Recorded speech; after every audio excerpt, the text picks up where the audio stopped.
মালদার মানিকচকের ভূতনির বন্যা পরিস্থিতি পরিদর্শন করলেন দক্ষিণ মালদার কংগ্রেস সাংসদ ঈশা খান চৌধুরী। পরিদর্শনের পর বন্যা পরিস্থিতির জন্য কেন্দ্র এবং রাজ্য দুই সরকারকেই দোষলেন। জানা গিয়েছে, বিগত এক মাস আগে মানিকচকের ভূতনিতে 1,35,00,000 টাকা বরাদ্দে নবনির্মিত বাঁধ ভেঙে বন্যা পরিস্থিতি তৈরি হয়। ফুলহারের জলে প্লাবিত হয় গোটা ভূতনির বিভিন্ন এলাকা। এই খবর পেয়ে শনিবার ভূতনির বন্যা পরিস্থিতি পরিদর্শন করেন দক্ষিণ মালদা কংগ্রেসের সাংসদ ঈশা খান চৌধুরী। তিনি স্থানীয় মানিকচক ব্লক কংগ্রেস নেতৃত্ব, সাধারণ মানুষজনদের সঙ্গে তিনি কথা বলেন। সাংসদকে কাছে পেয়ে ভূতনিবাসীর একাংশ বাঁধের কাজের মান ও বন্যা পরিস্থিতি নিয়ে সাংসদের কাছে বিস্তর অভিযোগ তুলে ধরেন। সমস্ত কিছু দেখে শুনে সাংসদ সংবাদ মাধ্যমের মুখোমুখি হয়ে অভিযোগ করে বলেন, ভূতনিবাসীর এই দুর্গতির জন্য কেন্দ্র এবং রাজ্য দুই সরকারই দায়ী। তাই ভূতনিকে বাঁচাতে দুই সরকারকেই এগিয়ে আসা উচিত।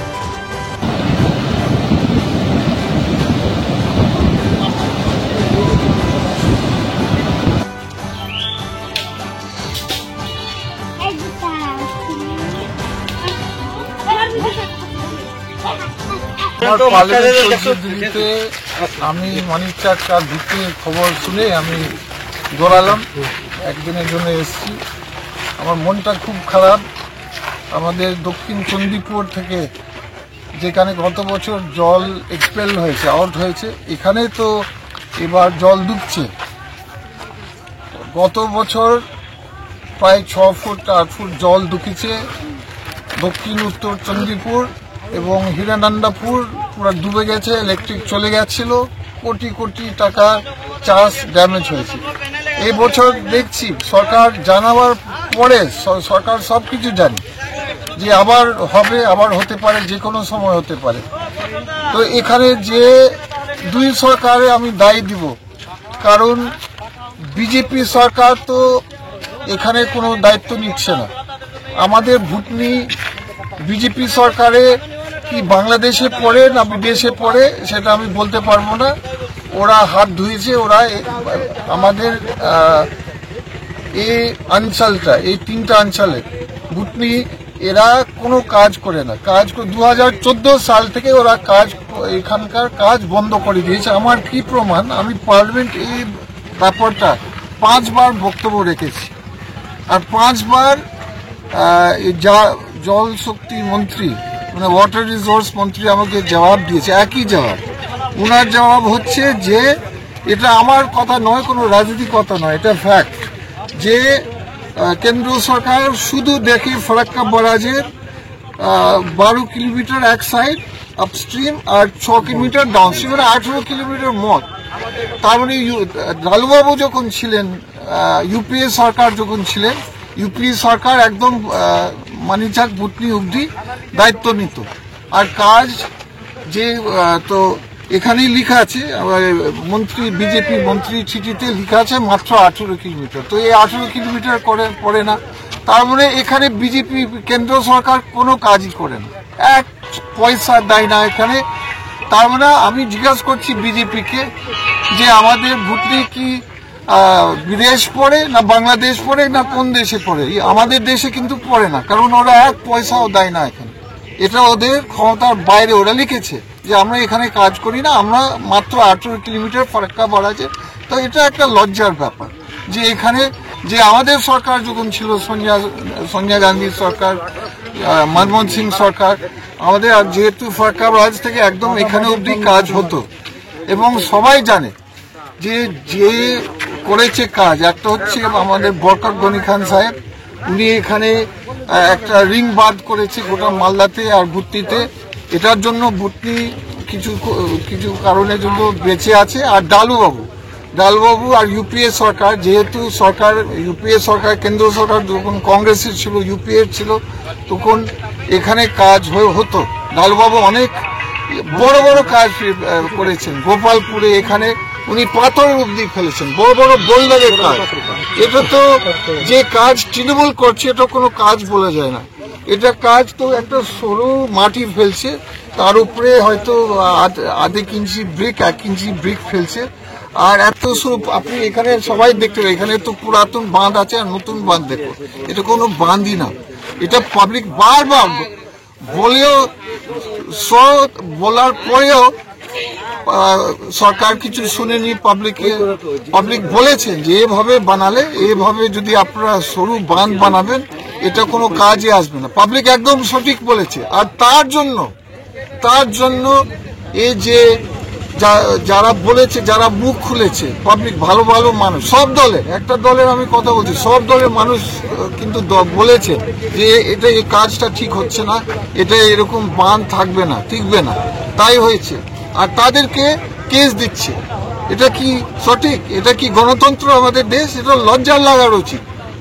যারা একটা ছেলে কালকে প্রতিবাদ করেছে যে এই বাঁধের কাজ ঠিক হয়নি, ওকে কিছু কন্ট্রাক্টরের লোক মারধর করেছে, এটা খুব অন্যায় হচ্ছে। পাবলিক সঠিক কথা বলছে কিন্তু সরকার শুনছে না। মা মাটি মানুষের কথা শুনছে না, কিন্তু এটা খুব বাজে লেগেছে। এরকম কাজ করে একটা সরকার, রাজ্য সরকার লজ্জা পাওয়ার উচিত। আর এখানে একটা বড়, সবাই জানে এখানে একটা বড় লুট চলে। হয়তো 1 কোটি কাজ দিচ্ছে সরকার, এখানে হয়তো আমার ডাউট আছে কি 40 লক্ষ টাকা খরচা হয় কিনা। এখানে একটা গোটা সিস্টেম কারাপ্টেড আছে, এখানে বিরাট দুর্নীতি চলে। এটা নতুন কিছু না। যে মন্ত্রী আছে, কিন্তু মালদাতে এত চুরি হয়, এত 2 নম্বরই হয় যে কাজের আধেকের বেশি আমার মনে হয় লুটে যায়। আধেকের বেশি কেন, 60-70% লুটে যায়। তাই এটা পাবলিকের বক্তব্য, সব পাবলিকের, এটা কোনো দলের বক্তব্য না, কিন্তু এটা জনসাধারণের বক্তব্য। তো মানুষরা কোথায় যাবে? আমার বক্তব্য হচ্ছে চুরি চলছে আর ফুটবল খেলা হচ্ছে। কেন্দ্র সরকার বলছে আমরা করব না কাজ, এটা রাজ্য সরকারের দায়িত্ব। রাজ্য সরকার সঠিক কাজ করছে না, তার মধ্যে তাদের কাজের মধ্যে একটা লুট চলছে। তো কাজ একদম সঠিক হচ্ছে না, তো মানুষরা কোথায় যাবে? আমার প্রশ্ন হচ্ছে কি আমাদের ভুটনি কি থাকবে আগামী দিনে? এভাবে ফুলহার, এবছরে ফুলহার আর গঙ্গা দুটো নদী, বড় বড় নদী মিলে গেছে। এই মিলাবার পরে আমার বক্তব্য হচ্ছে এটা খুব রিস্ক আছে। আমি পার্লামেন্টে বলেছি এই দুটো নদী যদি মিলে যায় আমাদের গোটা ভুটনির জন্য, 3টা অঞ্চলের জন্য খুবই রিস্ক। যে কোনো সময় তাহলে যত লক্ষ লক্ষ মানুষ এখানে থাকবে, ওদের বাড়ি থাকবে না, ওদের কিছু থাকবে না, ওদের ব্যবসা বন্ধ হয়ে যাবে, ওদের মানে যে চাষ বন্ধ হয়ে যাবে, সব কিছু বন্ধ হয়ে যাবে। তো আমার বক্তব্য হচ্ছে এটাকে সিরিয়াস নিতে হবে। কেন্দ্র রাজ্য সরকারকে আপনারা ঘুম থেকে উঠেন, না হলে আমাদের ভুটনি আর টিকবে না, আর থাকবে না। লক্ষ লক্ষ মানুষের বাড়ি থাকবে না, লাইভলিহুড থাকবে না, কি খাবে, কি করে থাকবে, এরকম যদি অবস্থা থাকে খুবই খারাপ অবস্থা। আমি চাই 2 সরকার মিলিয়ে মিশে এটা ভালো কাজ করে। দক্ষিণ মালদার সাংসদ ঈশাকান্ত চৌধুরী মহাশয়, ঘুমন্ত সাংসদ, ভুতনির জন্য কিছু করেনি। এর আগেও উনার বাবা ডালুবাবু সাংসদ ছিলেন, ভুতনির কথা কখনো ভাবেনি, শুধু আসে বেশ কিছুদিন বন্যা হয়ে গেল, ইদানিং এ এসে ঘুমটা ভেঙেছে বন্যা দেখতে, ভুতনির অবস্থা দেখতে, কিন্তু রাজনীতি করতে এসছেন উনি।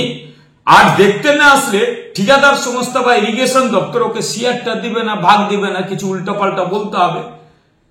আর সেখানে এরা হচ্ছে কি চড়ে চড়ে মশরা ভাই, ডাকাত রানী মমতা ব্যানার্জি, 4 এনডিএ শরী, কংগ্রেসের দিল্লিতে দোস্তি, এখানে কুস্তি, তারই শরীক হচ্ছে কংগ্রেস, অর্থাৎ চড়ে চড়ে মশরা ভাই।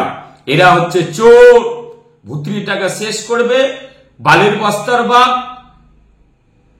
ত্রাণ লুট, সর্বক্ষেত্রে এদের সহযোগিতা আছে। আপনারা বুঝতে পেরেছেন এতদিনে যে এরা কিছু করছে না, বারবার সাংসদ হয়েছে এইখান থেকে, অথচ ভুতনি নিয়ে কোনো হেলদোল নাই, কোনো কথা না। হ্যাঁ, ভুতনি নিয়ে একটা কাজ করেছেন ওনারা, পুরো টাকা ভুতনিকে দিয়ে কাজ করিয়ে পুরো টাকা আত্মসাৎ করানো, কাজের নামে রাহাজানি, কাজের নামে কিছু নেই, পুরো টাকা আত্মসাৎ করেছে, ত্রাণের টাকা আত্মসাৎ করছে, ত্রাণের নামে দুর্নীতি, আর বালির বস্তা দিয়ে সেখানে দুর্নীতি করছে। আর এতে কংগ্রেসের শেয়ারদার আছে।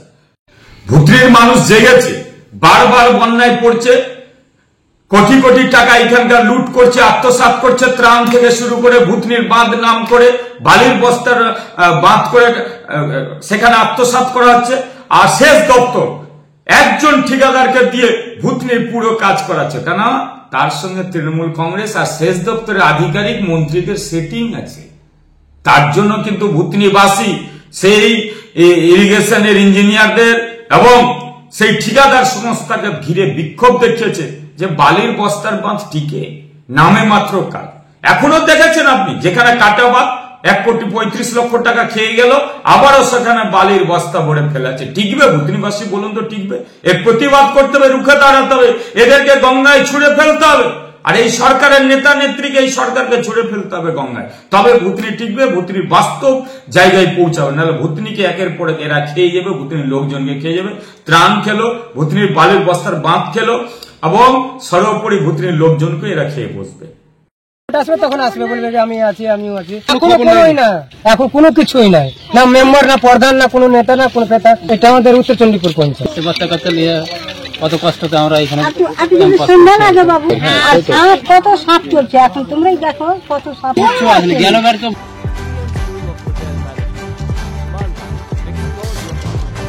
চাকরি বাজারে চান নতুন সাফল্য, ভরসা রাখুন BM school of hotel management মালদাতে। ইউজিসি অনুমোদিত কোর্স, সাথে 100% job guarantee, campus, AC, classroom এবং হস্টেলের সুবিধা রয়েছে। পাবেন 50% পর্যন্ত স্কলারশিপ, প্লেসমেন্টের সুযোগ রয়েছে তাজ, ম্যারিয়ট, আইটিসির মতো প্রথম সারির সুযোগে। ভবিষ্যতের গ্যারান্টি দিতে আজই যোগাযোগ করুন 9046254705 অথবা 7004625706 এই নম্বরে। BM school of hotel management, আপনার সাফল্যের ঠিকানা।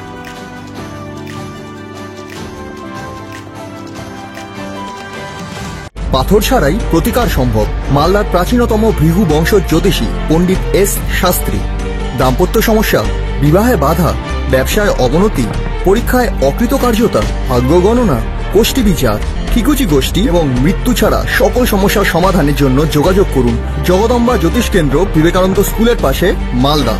মোবাইল 09733027832 অথবা 09332056956।